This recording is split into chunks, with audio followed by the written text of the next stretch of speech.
தெய்வத்தின் குரல் மூன்றாம் பாகம். பண்பாடு கவி சாதுரியம். கஞ்சி குடிக்காத காமாட்சி. காஞ்சிபுரம் மத்தியில் ராணியாக இருக்கிற அம்பாளையும் கஞ்சி சம்பந்தப்படுத்தி ஒரு இரு சொல் அலங்கார கவிதை இருக்கிறது. மேலெழுந்த வாரியாக பார்க்கும்போது அதற்கு அர்த்தம் என்னவென்றால், காமாட்சி அம்பிகை கஞ்சி குடிக்க மாட்டாள், ஏதோ கம்பை பொங்கி சோறாக போட்டாலும் சாப்பிட மாட்டாள், காய்கறி அவியல் கூட்டு ஊறுகாய் என்று ஏதாவது வியஞ்சனங்களையாவது இஷ்டப்பட்டு சாப்பிடுவாளா என்றால் அதுவும் மாட்டாள். 5 தலை பாம்புக்கு மரியாதை கொடுத்து பாம்பார் என்று சொல்ல வேண்டும். ஏனென்றால் செய்யுளில் அரவம் என்று இல்லாமல் அரவார் என்று வருகிறது. இப்படிப்பட்ட 5 தலை பாம்புக்கு அம்பாள் 6வது தலையாக மானசிகமாக ஆகிறாளாம்.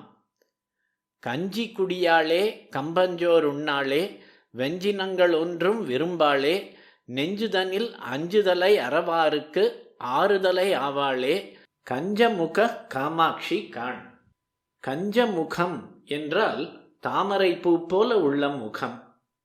அம்பாள் முகம் அப்படி இருக்கிறது. கஞ்சி குடிக்காதவள், எதுவும் சாப்பிடாமல் கஞ்சத்தனமாய் இருக்கிறாள் என்கிற மாதிரியும் துவனிக்கிறது. சரி, அம்பாளை பற்றி இப்படி ஏதோ அல்ப விஷயங்களை சொல்லி அப்புறம் 6 தலை பாம்பு என்று விஷமாக முடித்தால் என்ன அர்த்தம்? கொஞ்சம் யோசித்து பார்த்தால் உங்களுக்கே புரிந்துவிடும் சிலதாவது. கஞ்சி குடியாள் என்றால் காஞ்சிபுரத்தில் குடிகொண்டிருப்பவள் என்று அர்த்தம். கம்பஞ்சோறு உண்ணாள் என்றால் ஏகம்பன் என்றும் கம்பன் என்றும் சொல்லப்படும் ஏகாம்பரநாதனுக்கு நைவேத்தியமாகிற சோற்றை உண்ணாதவள் என்று அர்த்தம். சிவாலயங்களில் முதலில் ஈஸ்வரனுக்கு நைவேத்தியம் பண்ணிவிட்டு அப்புறம் அதையே தான் அவன் பிரசாதமாக அம்பாள் முதலான மற்ற எல்லா தெய்வங்களுக்கும் நைவேத்தியம் செய்வார்கள்.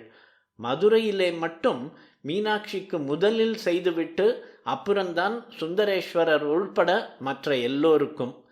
காஞ்சிபுரத்திலே 108 சிவாலயங்கள் இருந்த போதிலும் ஒன்றிலாவது அம்பாள் சன்னதி இல்லாமல் அந்த பராசக்தி எல்லா மூர்த்திகளுக்கும் மேற்பட்ட பரபிரம்மஸ்வரூபிணியாக காமாட்சி என்று தனி கோயிலில் வாசம் செய்கிறாள். குறிப்பு: இதற்கான விருத்தாந்தத்தை தெய்வத்தின் குரல் முதற் பகுதியிலுள்ள காமாட்சியின் சரித்தை என்ற உரையில் காண்க. அங்கே அவளுக்கென்றே தயார் செய்கிற நைவேத்தியம்தான் அவளுக்கு அர்ப்பணம் செய்யப்படுகிறது.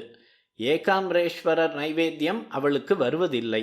இதனாலே அவள் கம்பஞ்சோர் உண்ணாளே. அவள் பரம பிரேமையே ஒரு ரூபமாக ஆனவள். நாம் பண்ணுகின்ற தப்புகளுக்கு அபச்சாரங்களுக்கு நம்மேல் அவளுக்கு எத்தனையோ கோபமாக வர வேண்டும். ஆனால் அவளுக்கு கோபித்து கொள்வது என்றால் கொஞ்சம் கூட பிடிப்பதில்லை.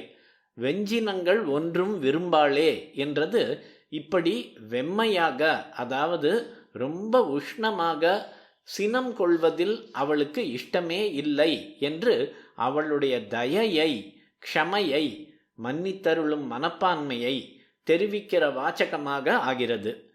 வியஞ்சனம் என்பதை தமிழ் பாட்டில் வெஞ்சினம் என்று சொல்லலாம்.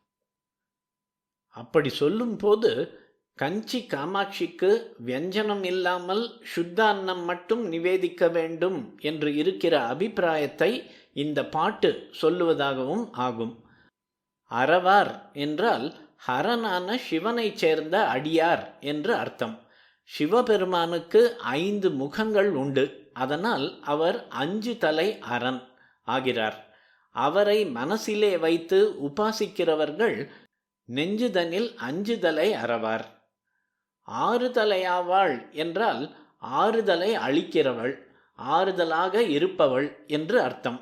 நெஞ்சத்தில் ஈஸ்வரனை உபாசிக்கிறவர்களுக்கு சம்சார கஷ்டம் தெரியாமல் ஆறுதலாக இருப்பவள் அம்பாள்.